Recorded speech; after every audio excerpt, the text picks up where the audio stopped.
Good morning, everyone. Welcome to this presentation on gaslighting.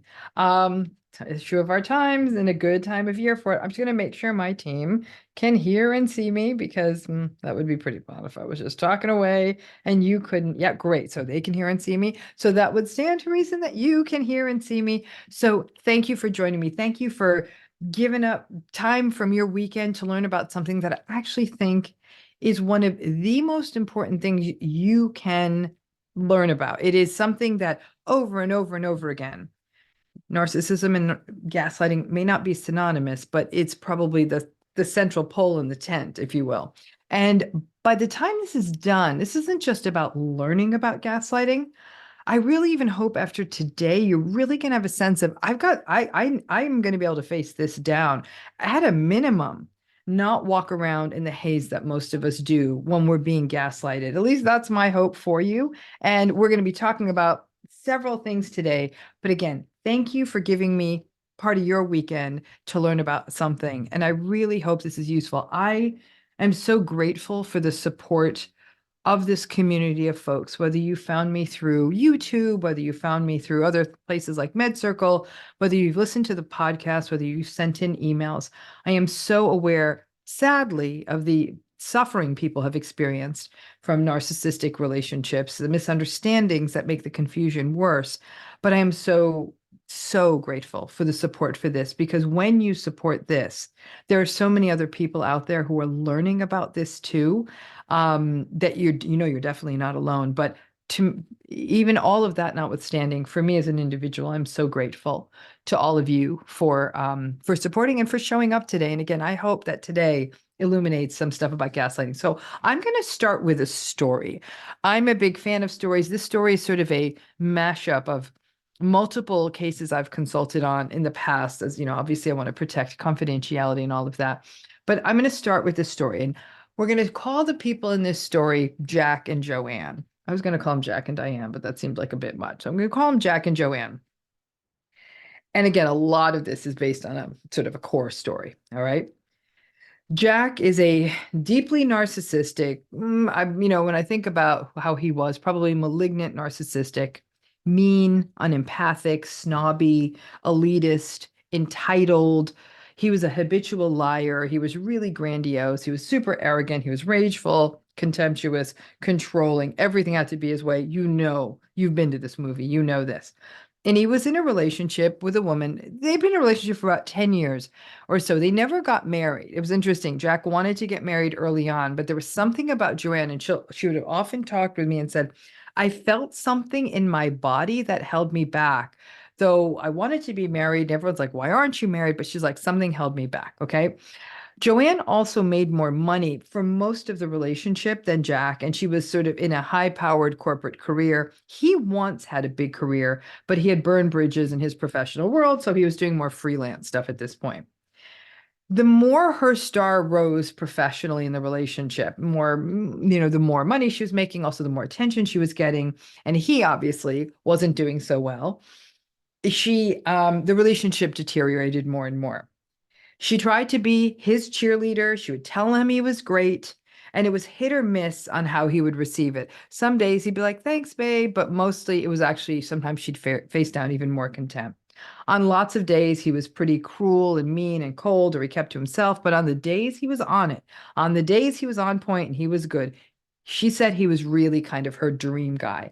She found him attractive. She thought he was charming. She did know that he was very, very smart.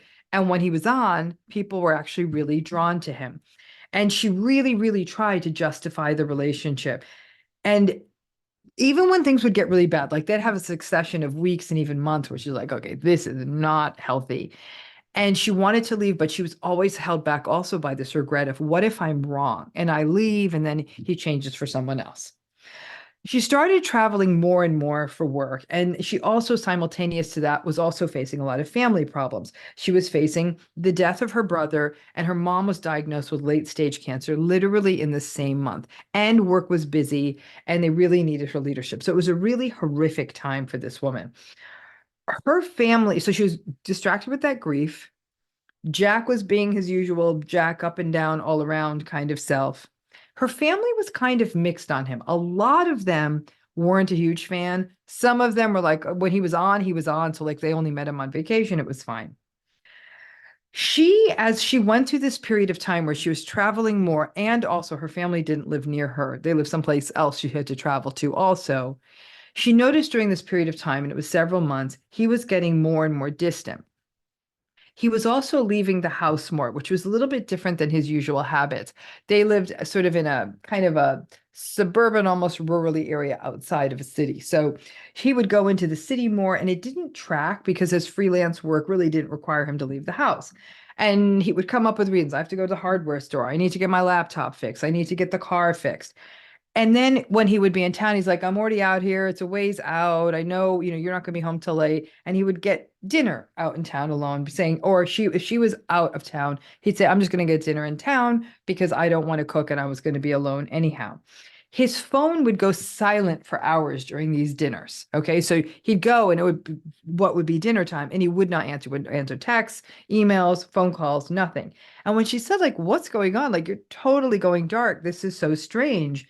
And he's like, no, I'm not. And actually, I don't need to be on my phone all the time like you, little miss, texty, emaily, social media. He's like, like an adult, I put my phone away while I eat. And that's literally what he would say to her at these times.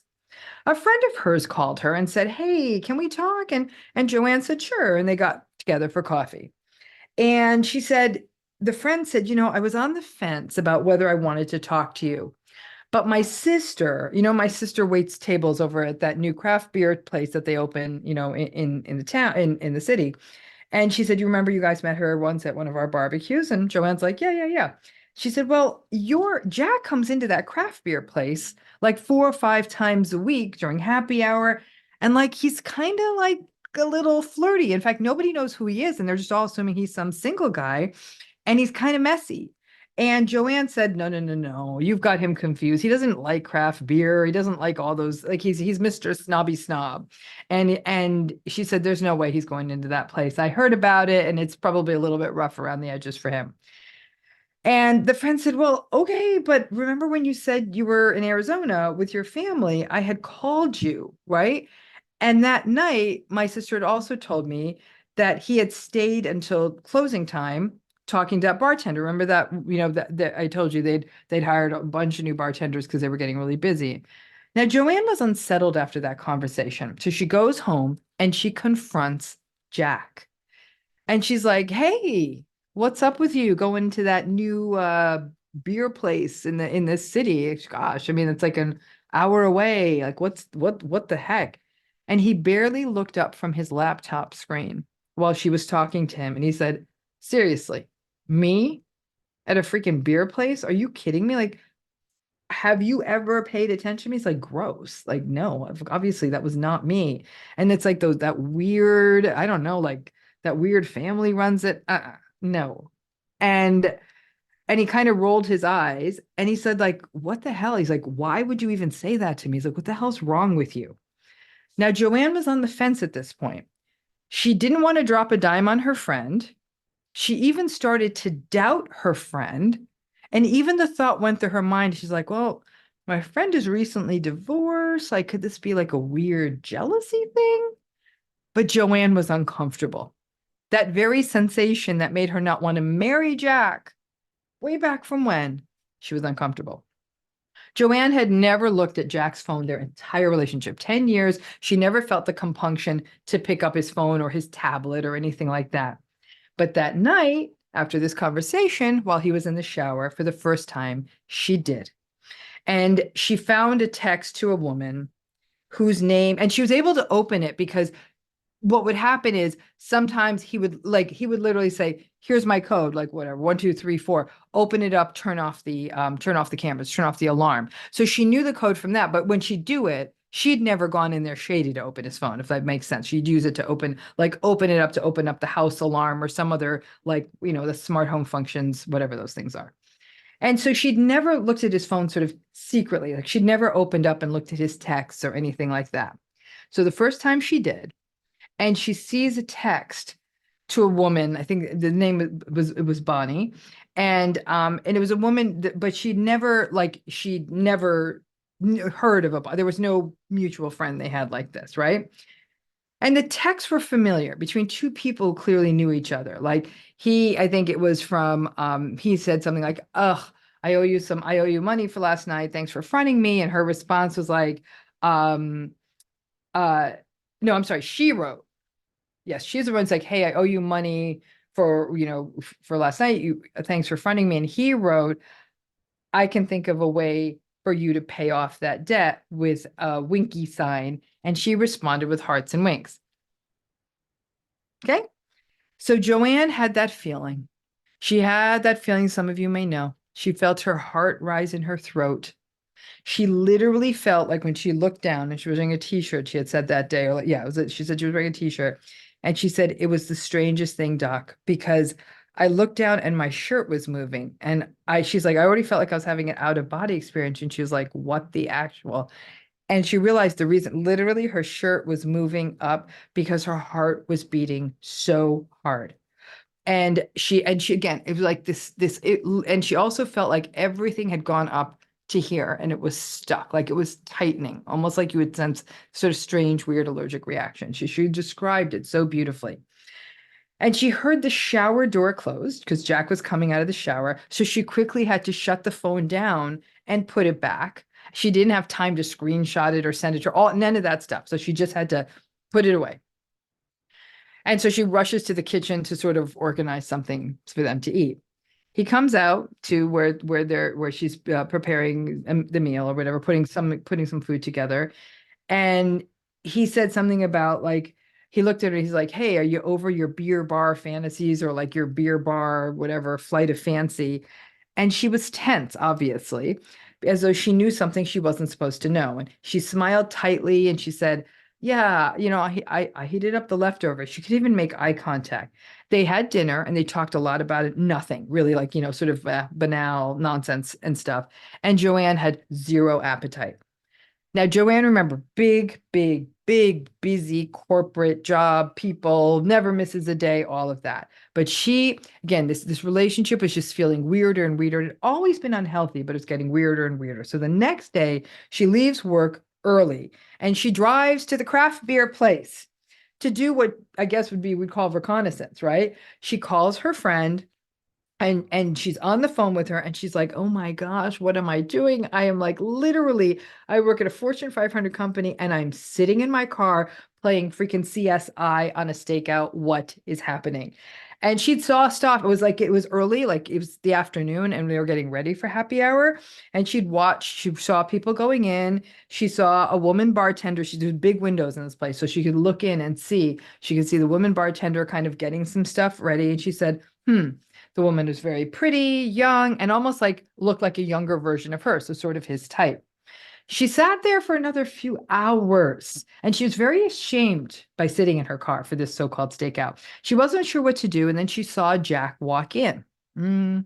Jack sat at a table. He initially sat at a table, and again, big glass people. It was almost had a greenhouse feel, like an old industrial space that they put lots of windows in, as she described it. Jack sat at a table and there was other women at that table with him and he was quite cozy with them, like more than she never saw any of these women before. And it wasn't the bartender at this point. Joanne at that point couldn't take it and she storms into the craft bar restaurant and she went to the table and said, hey, you want to introduce me to everyone here? I'm sort of like supposed to be your fiance, right? Like we've been together for 10 years. Like, why don't you introduce everyone here? And Jack looked at her. One of the women he's sitting with is, close enough that if you saw your partner doing that, you'd be like, what the actual hell? And she said, if you walked in, you would have thought those two people were together. And he looks at her and he says to her, hold on to your hat, folks. He says, I'm not sitting with these women. It's just a communal table happy hour thing. Okay. And then he says, what the hell is wrong with you? You are an absolute effing embarrassment. He then apologized to the people at the table and he followed Joanne out of the restaurant, who at this point is like sort of messy crying. Okay. Joanne said, I totally know what you're up to. I saw the messages to Bunny the bartender on your phone. What the hell were you doing? What were you doing? Having a little act one before you saw Bonnie, like, Joanne is on, like she's going. Jack looked at her and he said, and she literally had said, I need you to hear his words. He said to her, you're a disgusting pig. I can't believe you looked at my phone. That is an absolute violation of trust. How dare you invade my privacy? You are an evil woman. Who looks at someone's confidential information? And he looked at Joanne and he said, I am freaking done. Joanne, while upset, wasn't ready for this relationship to end. She didn't want it to be this. She wanted Jack to cop to what he was doing. Okay. She didn't want the relationship to end. And then she said, and she was so overwhelmed at this point, and she said, wait, no, I didn't mean to open your phone, right? Like and then she kind of made something up. Like I was fooling with it, like to get the alarm stuff. And then I saw it and I know this is not what we do in this relationship, and it's not who I am. Okay, I'm confused. We need to cool down. We need to talk about it. Okay. Now, at this point, Joanne said, I felt like a liar. I felt like a snoop. I felt ashamed. I felt gross. She was almost forgetting why she looked at his phone in the first place. And Jack then said, I don't know. I don't know if I want to talk about it. You humiliated me in there saying I was with those women. You were with those women, but you humiliated me telling me I was with those women. Joanne said, what the hell? Like when I asked you about it, you made fun of this place. Why are you even here? And Jack said, I've actually never been here. I stopped by because you said you weren't going to go get home until later. And because you mentioned this place in our conversation, I thought I might as well come check out their food. And he's like, I am so angry. I can't even look at you. Joanne went home alone. Jack did not come home. And she thought, oh my gosh, I messed this up. I ruined it. This is my fault. The Bonnie thing isn't even a thing. In fact, I remember, maybe he has a cousin named Bonnie. So she's making stuff up.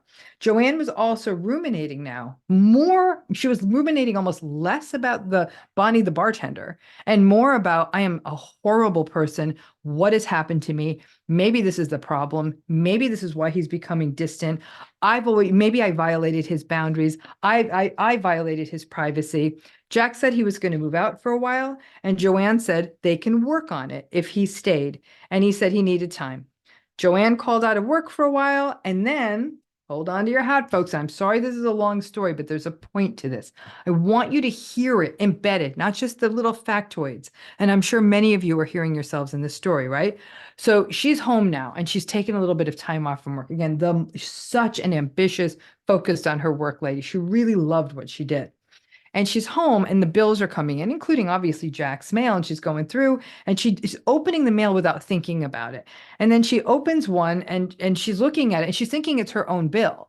And she's like, what the hell? Like, I didn't go to these places. And she's about to call her card company and say, yo, you charged me for things like, I think someone stole my card. She looks at the top of the bill. It's Jack. It's all these restaurants and hotels and places that all track. When she did the math, she realized she was out of town all these times and he was lying about where he was. And then she called her friend who came over and said, yeah, it's pretty clear. And then the friend said, yeah, my sister also said Bonnie's been talking about seeing someone new and they're going to all these exciting hotels, which actually clicked with what was on this bill. And then Joanne told her friend that she blamed herself. And she said, what? Like, he's the one who's being shady. He's the one who violated your trust. And then here's the ringer in the story. Jack wasn't a ringer. There's 100 ringers. Jack wasn't really in touch. And then he's like, hey, listen, I'm in Sacramento on some business. I'm meeting with a client. We could talk about stuff when I get back and figure it out. And his texts were very terse, very brief. Joanne is still very, very confused. And Joanne, though, remembered that he had been using one of her travel bags to travel, and she had put an air tag in all of her bags. You know where this is going. She looked at her Find My Devices on her phone, and guess where that bag was? It wasn't in Sacramento. It was in San Francisco. So she then said to him, actually, no, you're in San Francisco, not in Sacramento. And he said, okay, enough, Joanne. He says to her, Joanne, I'm done. I don't know what your craziness is. You're humiliating me. You're invading my privacy. You're making accusations about where I am when I'm telling you where I am. After they broke up, and they did break up, Joanne spent months wondering what she could have done differently, and she did often blame herself. She was angry because he did end up for a while with Bonnie the bartender. She went into therapy. She learned a ton about narcissism, narcissistic relationships, and gaslighting. She still hadn't learned about trauma bonding, and that was a real missing piece for her. And when it was all said and done, he never admitted to anything, any of it. Not the inappropriate behavior, none of it. All the things he would even say, I'm not with these people when he's with these people, admitted to nothing of it. She made a lot of progress in 6 months. And 6 months in, she gets a text message from him out of the blue. And he says, "Hey, Joanne, it's Jack. How about a reset? I don't know what the hell I was thinking. I was upside down." Now, if we were all in the room, I'd say to you all, raise your hands. Where was the gaslighting? It was everywhere. She literally saw him someplace with people, and he's like, I'm not with these people. When she did call him out on evidence, what did he do? He made it entirely about her violation of his privacy, and they never got back to that point about those messages. Why am I going on about this so much? Because that's what gaslighting looks like. It's the word of the year, right? 2022 is a word of the year. By the way, folks, 2023, the word of the year is authenticity. So that's a funny sort of a pivot. But lots of people are getting it wrong. This wasn't just about Jack not telling her the truth. This is about Jack making Joanne feel absolutely insane, bringing her down to the point where she really wasn't able to work as well, where she was blaming herself when right in front of her face he was doing things. It was unmistakable to anyone. Even her friend was scratching her head thinking, and when we look at this from the outside, we're like, wait a minute. Someone's literally telling you the sky is purple and it's blue, right? Gaslighting's not lying, folks. Jack lied to her. We all tell lies sometimes. Sometimes we even tell lies so we don't hurt someone's feelings, right? You look great in that dress. It's not gaslighting, right? If somebody says, like, I didn't text her back, and that's all Jack said, that's lying. It's not nice, but it's lying. Gaslighting is also not a difference in opinion. Breaking out of Jack and Joanne here. You like Dunkin', they like Starbucks, and they say, I think Starbucks is better coffee. I think Dunkin's better coffee. And like, okay, we're gonna have to make 2 stops. That's not gaslighting, okay? It's not verbal aggression. Someone yelling at you is not gaslighting, and it's not cheating. A lot of people say it's cheating, gaslighting. No, we're gonna talk a little bit about cheating today because I think it's a big part of the gaslighting puzzle. What does it take to turn those things into gaslighting? When does the lie become a gaslight? When does the difference in opinion become a gaslight? Because everyone's using this word. I see it misused in the media, social media all the time, which sucks. Because then somebody's lying to you and you say they're gaslighting you, or we wonder if we're gaslighting people. I promise you, most of the time you think you're gaslighting someone, you probably aren't. It's a pretty pernicious, heavy kind of a way to hit someone. So like if somebody says, no, Starbucks is better, or, it really, really is. And only a person with an IQ of 10 who's never tasted anything, who has been living in a ditch and is completely you shouldn't even be you don't deserve to drink coffee. Like they really went at the person for their Dunkin' preference or their Starbucks preference. That now we're getting into the world of gaslighting. When a person's yelling at you, not gaslighting, but when they yell at you and insist not only something's untrue, like you say to them, could you empty the dishwasher? And they scream at you, no, stop asking me to empty the damn dishwasher. I do everything around here. And that's not true. I do everything. And you're the laziest person in the world. I can't effing believe you're asking me to empty the dishwasher. That's gaslighting, right? And then if you say were you sending a shady DM to someone? And they say, no, I wasn't live. They say, you know what? You're not only like a crazy paranoid person. I'm beginning to wonder that the reason you're asking me about this text is because you were with someone last night and they turned it into you being the problem. That is also gaslighting, okay?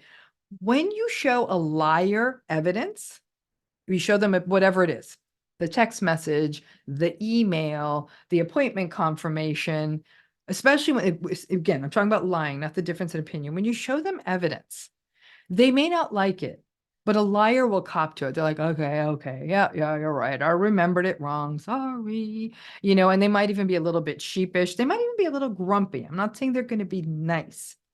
When you show a gaslighter evidence, they tear you apart. They tell you there's something wrong with you. They tell you, like Jack said to Joanne, you violated my privacy. They don't address the evidence. That is what a gaslighter does. They tell the other people, whatever you're disloyal, you're dumb, you're paranoid. That's the gaslighting. They will also do things like they will weaponize, and Jack did this. They will weaponize the thing that we fear most. Now, that's going to be different in each relationship, right? In some cases, I'd say a very basic human fear in relationships is abandonment or loss or it ending, especially before we want it to, right? A lot of times, even when we're in narcissistic or gaslighting relationships, we're like, this is terrible, but I'm not sure yet. Like, I'm not sure if I want this to end. I still have a little hope. Or again, that whole idea of what if the next person gets a better version? In Joanne's case, she really agonized about they're going on all these fancy weekends and doing all this fun stuff together. He's doing all that stuff with Bonnie. She really agonized. Jack is a piece of what. Every travel with him was terrible. Joanne, we had to do a lot of work on reminding Joanne about that. Like, do you remember that time he went on vacation to Hawaii and he did this, this, and this? She's like, it's funny, I forgot. That trauma bonding, the betrayal blindness, all of those kinds of themes, right? But they'll weaponize that thing. And so when Joanne just wanted to talk about it, Jack turned it into a power play. And that is the key here. The way to understand the core of gaslighting, because people will often ask, why? Why does a gaslighter gaslight? And a gaslighter gaslights because they're playing by a different set of rules. It's power, control, and domination. That is what motivates a gaslighter. I'm guessing that's probably not what motivates you in a relationship. For a healthy person or even a moderately healthy person, it's love, connection, closeness, intimacy. That's what people want. They've shared values, shared history, all that's what people want in a relationship, right? And so the difference there, and I often, this hit me believe it or not, this morning when I had a knife in my hand and I was cutting a piece of bread for toast, it struck me that the narcissistic person's love language is domination. That's it. They want to fully be in power. Yeah, sure, it's an offset to the insecurity. We understand the why of it, but that's the gaslighter's motivation. It's part of the reason you can't gaslight a gaslighter. Your motivations are entirely different. But they need power, domination, and control. They also need to always be right. They have to be right. Whatever it is, Duncan is better. This is better. I know what's best. And ultimately, the only way sometimes to stop that sort of vortex conversation is to give in. And when we give in, which is often the only way to release the tension, to stop wasting the time, because we're almost like, oh my gosh, I need this to stop. Yes, you're right. But it's not just saying, yes, you're right once. It's saying, yes, you're right 100 times, 1,000 times. And before you know it, even internally, you feel like you're just sort of in agreement with them. And certainly the world is looking at you that way.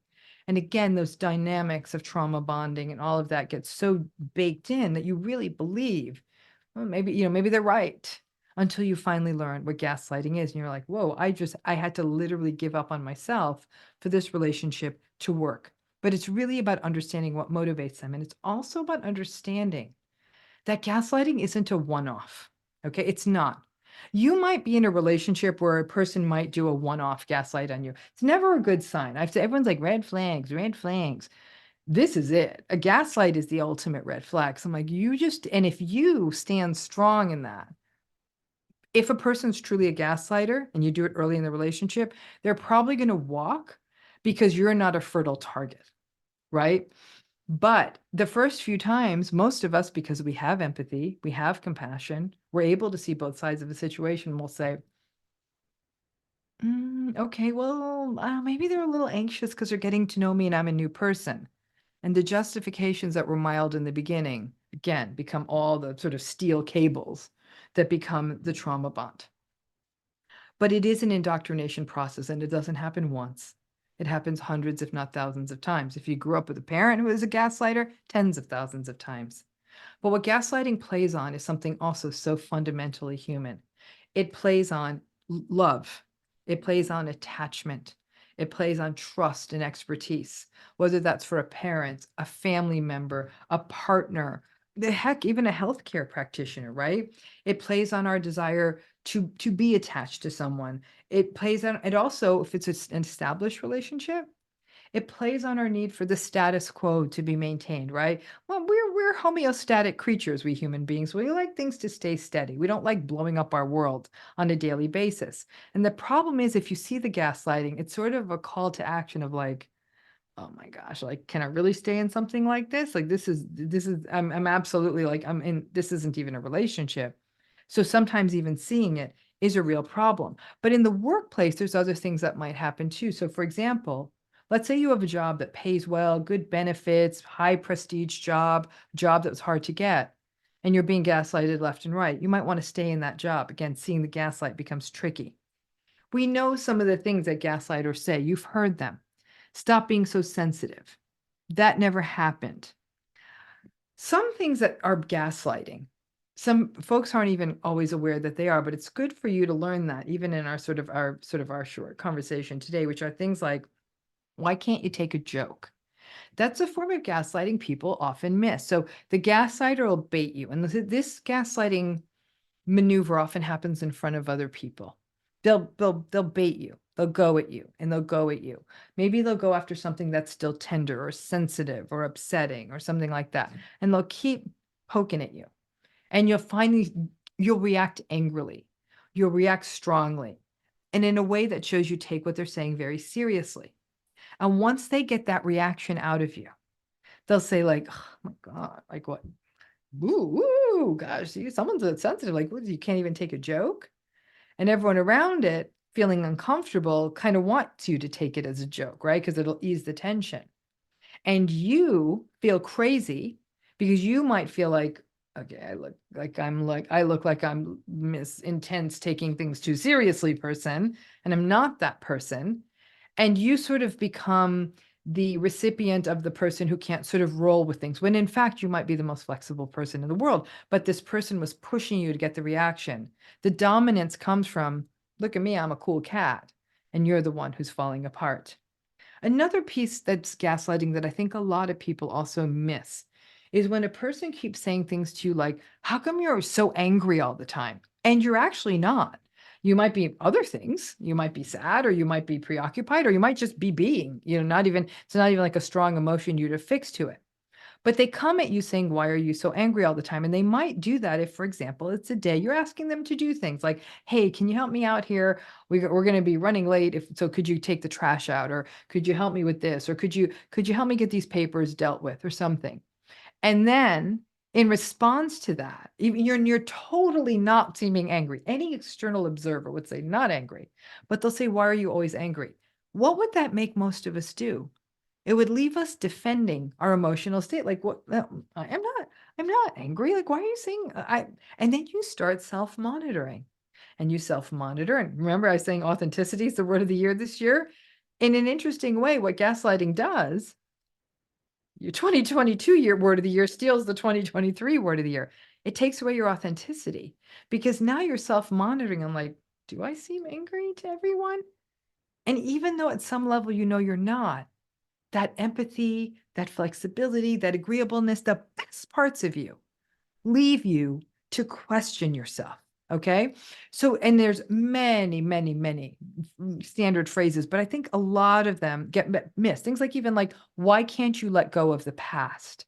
Why can't you let go to the past? And gaslight speak is, why can't you give me a free pass? Right? It's that sort of thing. Anything that's going to put them in a position of not only having power and dominance, but remember, most gaslighters think they're wonderful people. They really do. It's actually, this takes the gaslighting to like almost like a galactic level. If you ask them, am I a nice person? Like, I'm totally cool. Like, I'm generous, I'm cool, I'm fun. They might sometimes use words like intense, or like, yeah, I could be intense, Like, I'm high power, but that's why I'm so successful, but I'm super cool. And they believe it, which can also really, sort of grab your mind. I'm going to come back to this if we have time, but I really do want to highlight that infidelity is all about gaslighting for many, many people. And so when you're cheated on, and if you've ever been cheated on in a relationship, I mean, I have to tell you, somebody who has been cheated on, I have to tell you, gaslighting was such a part of that experience.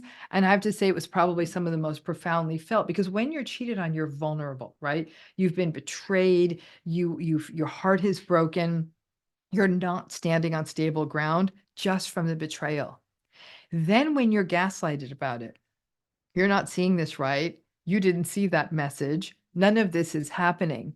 You literally feel that you're insane, but your heart is also broken. So you're doubting yourself. So it's really, really a toxic place. And it's not unusual, for example, in the uniqueness of the infidelity situation, for folks to be blamed for that infidelity, to be said, well, finally, if they get caught, there's no denying it, right? I've worked with clients where they've brought in, like, they're like, I was never the person in all of planet Earth who would ever think I would hire a private investigator. They'd say, I personally, to this day, I don't know how you hire one, but I've learned a lot from these patients over the years. And they say I'd hire one. And they said I felt insane. They're like, I was like this, like, 55-year-old nice little, like, stay-at-home mom, and now I'm, like, in that sort of, like, in the wilds of private investigators, and there's the pictures. And yes, it meant dismantling a life and a lot and all of it. But then when the evidence is incontrovertible, they'll pull a Jack. They'll say, there's something wrong with you, you're disgusting, you're gross. There's nothing that could change it at that point. But it is also, they will either minimize it. Wasn't that big a deal? Like, you're about to blow everything up. You are about to blow everything up over one little thing I did. So you're the problem because you're blowing everything up. These are all sort of the nuances of gaslighting, and it still keeps them in a position of, even though they're the one who did the thing that blew up the relationship, they're the ones who get to stay in the superior, powerful position of, like, well, I'm not the one who's blowing up the family, you are, and not bringing it back to the violation of trust they got into. I'll see if we have time. I'll get back into this cheating part, and I'll bring it back around to that. The gaslighting and narcissism relationship is also something that can get confusing, and I think there's a lot of misinformation about it online. So they're not the same thing. People are like, are they synonymous? No. Narcissism's a personality style. Gaslighting is a tactic. It's a manipulation. It's a communication style.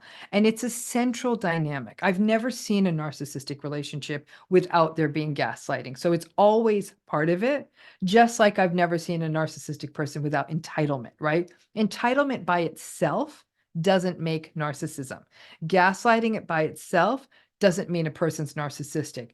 Am I willing to take the bet? Absolutely. But is it a defining characteristic I as a clinician would use? Absolutely not. But early in a relationship, and again, it's two different conversations here. There's sort of three different conversations. There's the gaslighting early in life with a parent, even a sibling. There is the gaslighting that happens in an intimate relationship that you are having, that you've been having for a while. Maybe some of you have been in long-term relationships. And there's the gaslighting that happens in new relationships.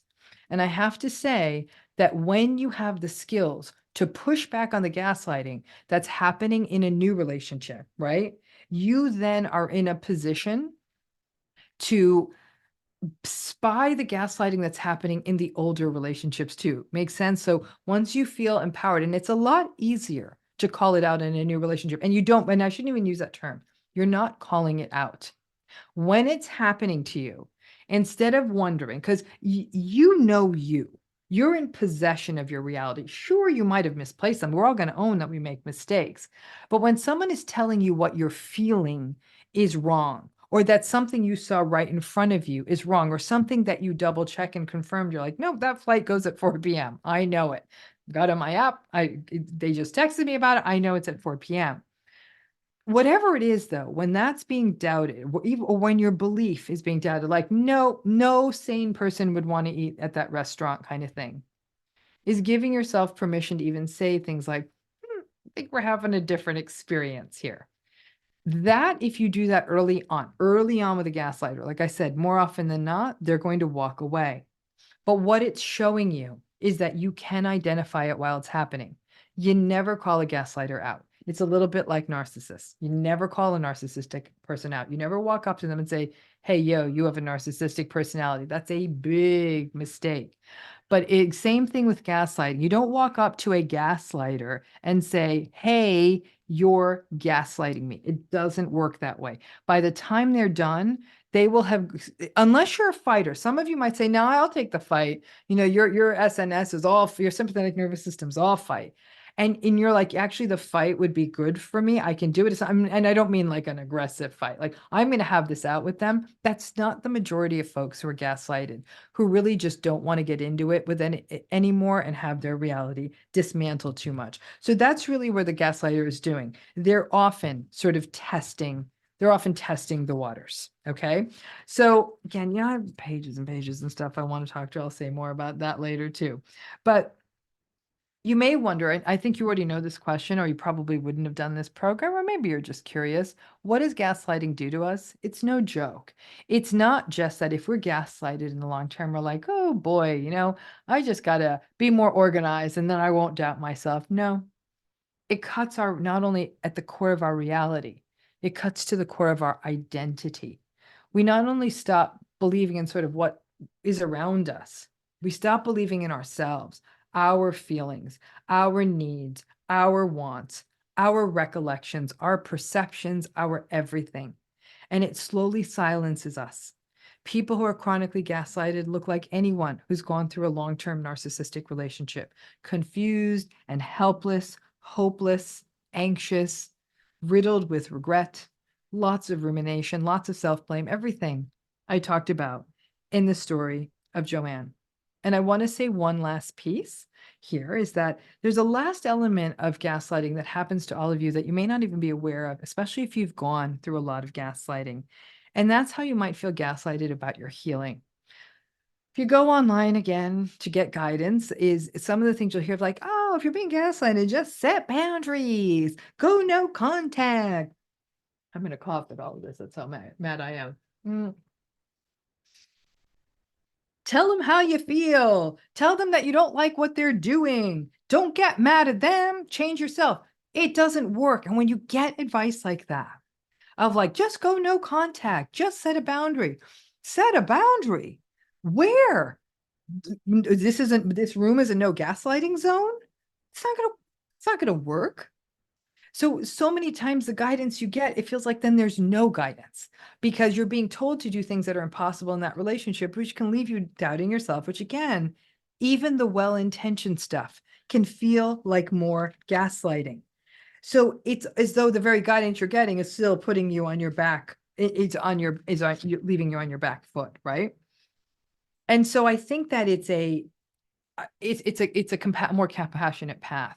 Those of you who feel very trauma bonded in these relationships, those of you who may not have other options, you feel like, I can't leave this. We've got kids. I've got a life with this person, the attachment issues, all of it.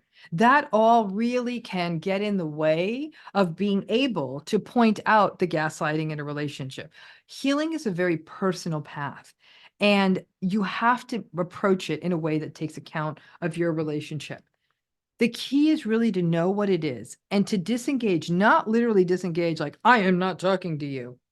But there's almost something that happens in your mind, like, okay, this is what's happening. This is the tactic. This is what they're doing.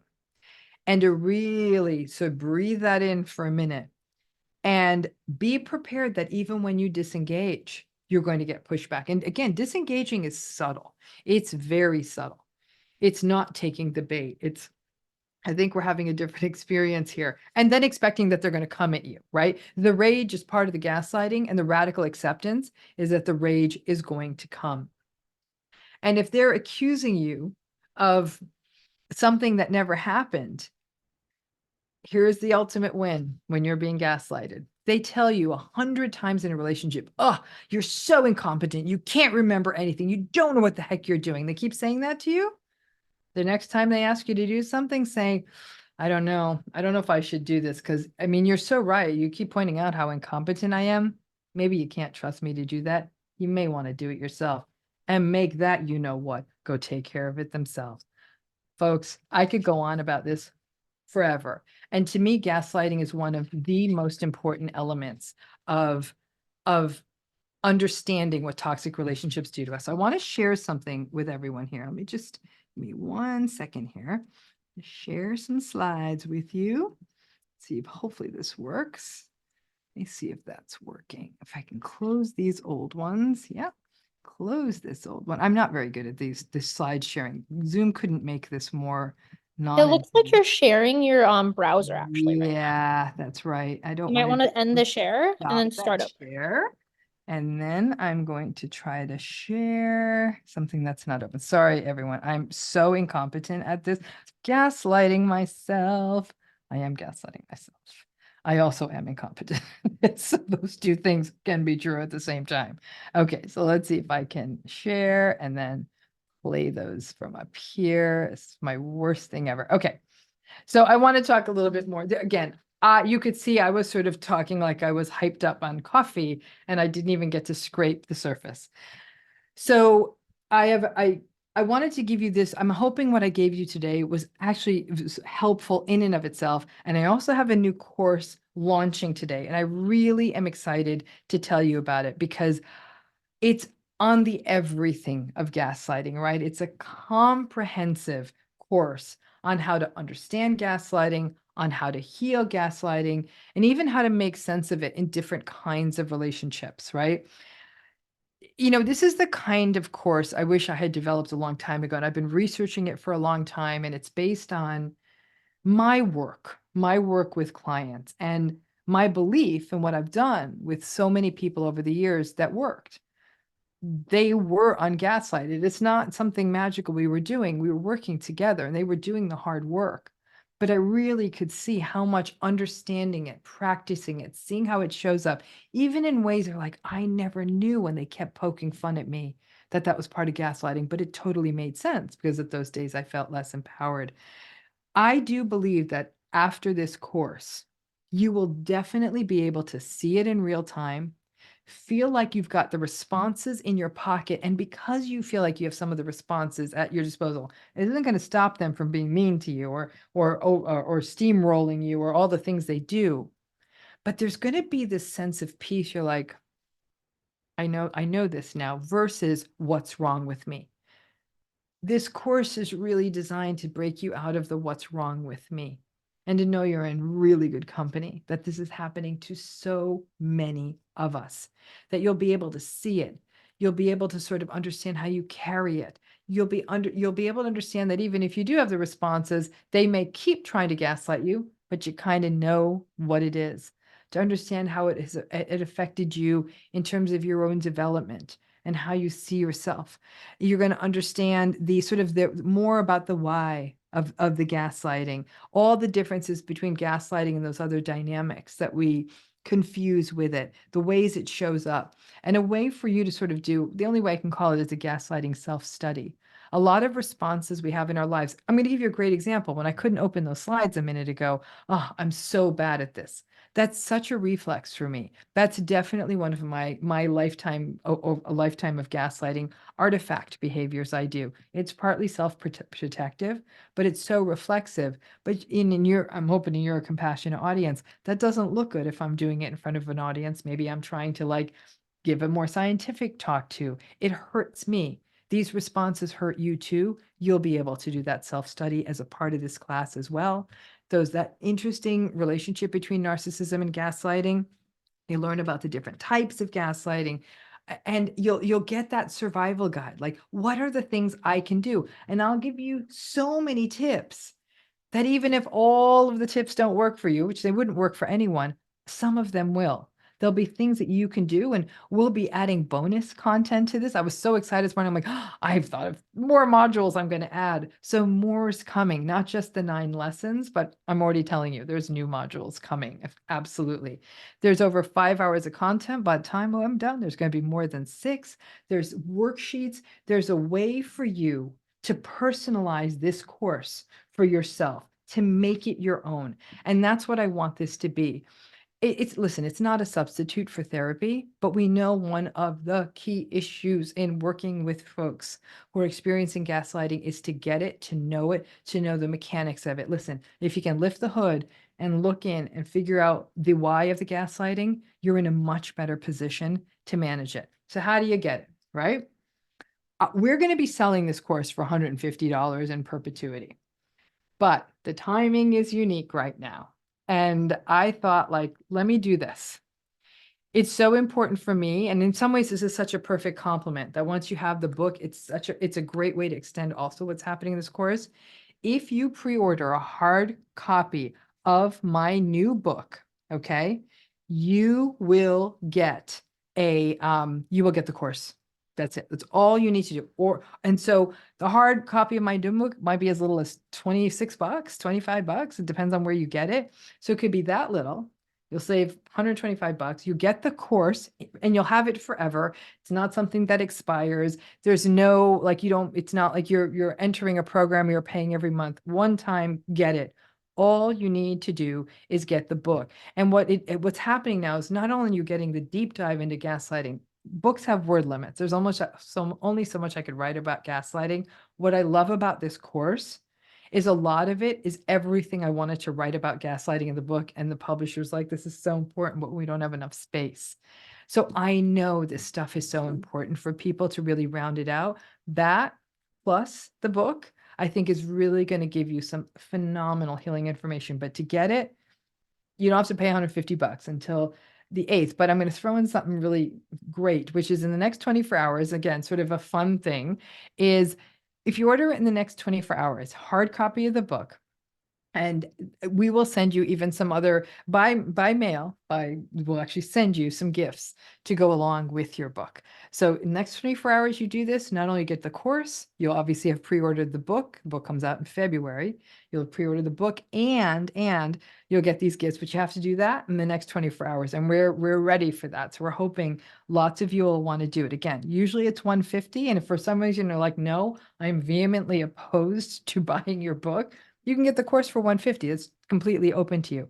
But if you pre-order the book, and again, we're going to show you the steps on this. Let me just get the if you want, the team is available in the Q&A if you have questions about how this promotion works.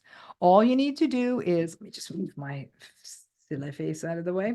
You have to pre-order a hard copy, not the ebook, not the audiobook. You want to order those on your own in the way down the road, that's fine, but this has to be a pre-order of the actual hard copy print edition. So if you see those options on any bookseller's site, they're going to see the different options: Kindle or ebook, audiobook, print copy. So you have to pre-order a hard copy, print copy of my new book, any retailer accepted, and you're going to see the links in the comment or below here. You're going to fill out our pre-order verification form. Again, see, so I'm going to note to me on the details, lots of details here. Okay. So you're going to fill our pre-order verification form, and my team is giving you more information on this. We will send you the 100% off coupon code to put in. You'll pay absolutely nothing for the course. You'll get access to the course within 12 hours. You will just have to enter your coupon code at checkout, set up your account, no credit card, no nothing. You need to give us no payment information. You just need to order the book on your own. And then again, if you complete that within 24 hours, we're going to send you something special. Now, I may live to regret this because I may be stuffing envelopes for the next 3 weeks if enough of you say yes, but it'll be worth it because I'm actually so excited for all of you to know about this. So again, the course, almost 6 hours on gaslighting and how to heal from it, how to identify it, and how it works. Something that to me is one of the most essential paths forward for you to have the tools you need to be able to push back on new gaslighters, to understand the tactics. And let me tell you, this time of year, festive season, a lot of people are going to be seeing gaslighters old and new. To at least have in yourself, and this is what I found, it got me through already some interesting holiday stuff, to be able to have that in me. And these are old school gaslighters for me. Just writing the course for me made me stronger. And I'm like, this is gonna help people because it still gets to me, and it really, really helps. So again, you can get this course, $150 value for free and no other obligations. All we're asking though is you've got to pre-order hard copy, print copy of the book. Follow the steps to show us that verification. My team is available right now to answer your questions about this. You just use the coupon code you get when it comes time for payment for the course. You don't have to enter a credit card or nothing to get the course. You order the book any way you want. You're going to give us that verification information so we can cross-check that you've ordered the book, and boom, you're off to the races. And then once you're a gaslighting expert in February, you read the book and you're going to have this wired. And I feel confident really that 2024 will be a big step forward in your healing. So I really, really hope you take us up on this, and that this introduction to gaslighting has really galvanized you to say, yeah, if I know more about this, I'm actually going to be in a better place to start my healing, continue my healing, push back on situations, whether it's with family, whether it's at work, whether it's in a relationship. And that pushing back doesn't mean you're pushing back on them, but you're going to push back on this idea that I ain't giving in to them anymore. And to understand when it's a lie, when you're being accused of being gaslighted, when you're accused of gaslighting them, that that's not what you're doing. You're not going to tell them that, but to break yourself out of that cycle of, just like Joanne went through, maybe I'm the bad one. Trust you me, that by the time they're done, that's what they want, but it's not true. But please, oh, please, I'd love it if you could do this. I think this course is really, really a great way to get so much help. Exactly the things I share with my clients, but all in one place. Just pre-order that book. It's yours for free. And again, this promotion goes till December 8th. After December 8th, the course will be for sale for $150. And then also, if you do it in the next 24 hours, we'll make sure to get some goodies your way, which I am excited to share with you. So again, ask my team if you have any questions, and I'm super excited to share this with you. I'm so grateful for the response to the book. I'm really happy to share this with all of you. This is how you get your 100% off the course. And this today was just a fraction. In fact, I have this like massive pile of notes here I was going to get through with you. And even that, like, you're going to see all this is in there and more. So hope you enjoy it. And again, I hope that next year, next month, next week is the week you start being able to take yourself back from cycles that we've for such a long time, not been willing to identify. This stuff's real. This stuff's really real. And it's hurting people. Everything from even how I showed up, as I tried to share my slides, a million small ways, and how we doubt ourselves, even if we can lift a piece of that. And I'm sure you will after this course and reading this book. I'm really happy to share this with you. So please go pre-order the print book, get the course for free. I hope you love it. I'd love to hear what you think about it. And yeah, thank you so much. And the Q&A will be open for a minute. So for a little bit, if you have any other questions on this, and then, like I said, we'll be at the ready. The team is working all weekend to make sure everyone who is wanting to get the course can get it released to them as soon as possible after you go through your steps. Again, pre-order a hard copy of the new book. Any retailer, you can go to however you order books, you can order it. Doesn't matter. It could be Amazon, Barnes and Noble, Target, Walmart, anywhere you order your books. Fill out the pre-order verification form. We'll send you that 100% coupon code off. Enter your coupon code at checkout, and then set up your account. No credit card needed, no payment obligation to us for the course. And if you do it in the next 24 hours, you will get you'll get a special gift mailed to you. It's an actual gift, not an e-gift, an actual something you have in your hand. And then you will, like I said, you'll get the book with everyone else, including me, in February, but you will have completed the course. So you will be so ready to read that book with such an informed eye. So again, thank you so much for your time today. I hope you have a wonderful weekend, a wonderful festive season ahead. And maybe after this, you'll feel much more gaslight resistant as you go through the holiday period, however that looks for you. And as you go into the new year, able to fully hold on to your perceptions, experiences, and yourself. You deserve no less. Thank you.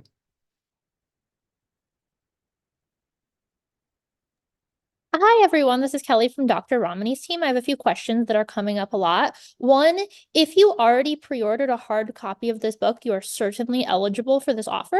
You will just need to fill out the pre-order verification form. We have the link posted in the chat. We will also be emailing all of this information to you. You will be able to watch a replay of today's events. You will have all these links available. So if you need a little bit of time to make that decision, you'll be able to do so. Right now, we will continue to go through and answer more of the questions in the Q&A. One other thing I've seen coming up a lot is it seems like in the UK they are printing this book in paperback. That totally counts. So when we say hard copy, we mean like hardcover or paperback, anything printed. Yeah, so I just want to reiterate what Kelly just said, that if you've already ordered the book, the print copy of the book, first of all, thank you. I love you. You have no idea how much that means to me. So let me just start with that absolute thank you, thank you, thank you. And then you're good. Just find that thing that, whatever retailer you used, find that piece of information, send it to us. You've already got the course for free. You're done. No more, it doesn't have to be a new order of a print copy, whether paperback or hard copy. It doesn't have to be a new order. If you've already done it, you've got the course. So for anyone who hasn't ordered that's just the step you need to take. So again, my team will be there answering your questions. And we have checked this. If you're tuning in from another country, we have checked sellers in multiple countries and are able to see that in many of them, you can order this book. While translations are underway, I think even in other countries, it's still as an English offering. It's going to be translated into multiple languages after February. But for now, I do know in many, many countries, we tested several dozen yesterday that you're able to order this in its hard copy form. So, just whatever booksellers you're using in those places. And if you do go to a bricks and mortar store and order the book, pre-order the book there and go walk into the store, they're going to give you a number.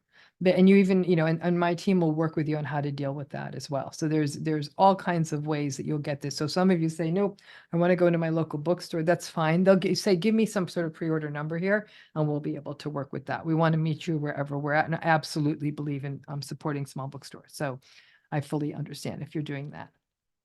And I'm going to let Kelly, Irene, and Zaidi continue to field the questions, but I'm glad we got that question answered. And I cannot thank you enough for your support. It has been one of the most joyful experiences I've ever had to have this kind of support, and your willingness to take this in for yourself. That ultimately gets the word out for others who are struggling with this and may not even know it, which is a lot more people. We all didn't know at one point to ourselves.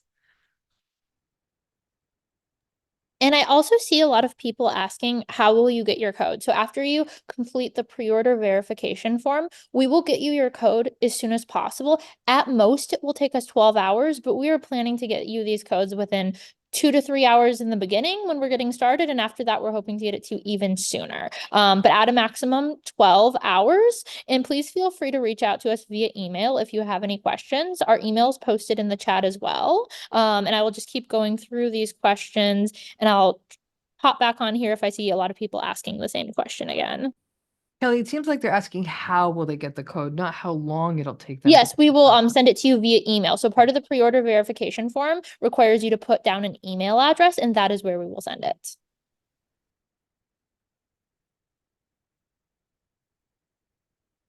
And if you don't get it, please reach out. Please reach out. Like we want to make sure everyone is is heard and seen in this process. So we want to everyone's on it. Like this is a work this weekend for us. So yeah.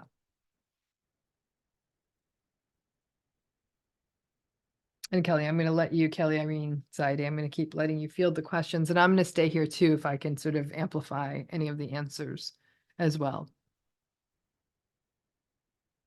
And again, as we're doing that too, I do hope, like there was so many other things I was going to say. I had like 3 more stories, and I know Jack and Joanne's story took a minute, but I think it was important to share that just to give the colossalness of it, how it wraps around. And I also shared that story for a very particular reason.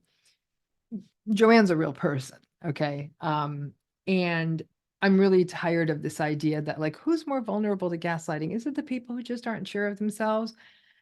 Listen, a lot of people go into these relationships feeling damn sure of themselves. You feel you're good. And then a gaslighter can come in and sort of completely dismantle things. So this idea of people who get into these relationships as sort of shrinking violets or insecure, unsure of yourselves, that's not the case at all. It doesn't matter if you're at the top of your game, middle of your game, bottom of your game, or somewhere in between. It doesn't matter.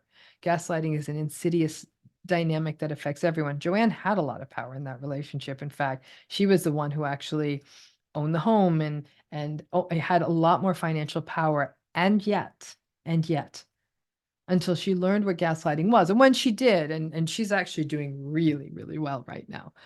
When she finally got that, understood what it was, she got it. But it wasn't as though Joanne was somebody who didn't have power to start with. She did. And I really want to reiterate this. One of the joys of this, of putting this course out there, this book out there, is the one thing I'm seeing, as much as this is a big conversation, is how much people are healing. I'm seeing remarkable stuff every day. People turning their lives around, taking them back, moving to places, doing new things, saying, I feel like I lost 100 pounds. It took me a year to recognize that that was a loss. They said that first year was brutal. But they'll say, I feel so much better. Yes, there's still some dark nights of the soul, but they're like, I feel I can breathe. I really, really, really want to push this, that this is a healing is so likely, so possible. And the future you enter into, it is a little different. I actually think once you get this dynamic of gaslighting, there is a knowingness you have that you bring into life. It's a loss of innocence in some ways, but I really, I wouldn't be doing this work if I didn't think people didn't get better. I know, I see it. I see it every week when I talk to clients, when I work with our healing program, when I talk to other clinicians.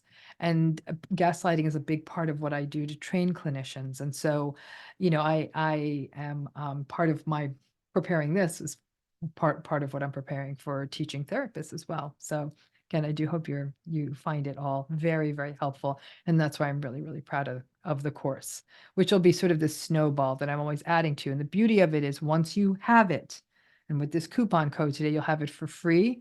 Even if I add a module to it, you just automatically have the new module. There's no signing back up. There's never going to be a time when we're saying, well, if you want this module, you're going to have to pay for it. We're not going to do that.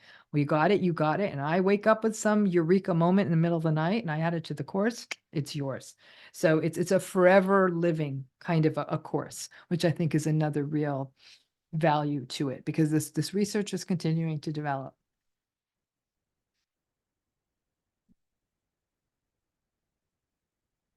So Kelly, how are we doing with the questions? We have about 800 questions left to answer. So we're gonna Okay, stick around as long as necessary. I do great. encourage anybody who has asked a question to there should be an answered question section where you can kind of see the questions that we've already answered. None of them have been about anything personal today, so it's just logistical questions. So feel free to look through those, and those might answer your question before we're able to like literally answer your specific question. Okay, well, I know you're in capable hands now, so I will turn off my camera so you don't have to listen to me blah, blah, blahing at you about gaslighting for too much more, because really everything else I'm going to say is in that course. And as I think of more to say and we add it, it's all yours. So like I said, it's going to be a gift that keeps on giving and a course that keeps on growing. So I'm so grateful for your interest and thank you. And thank you for sharing part of your weekend with me. And I really hope this is a big, big piece in your healing. I'm very confident it will be. I've seen too many people helped by it to know otherwise. So I've taken everything I've ever said about it and put it in one place. So thank you again.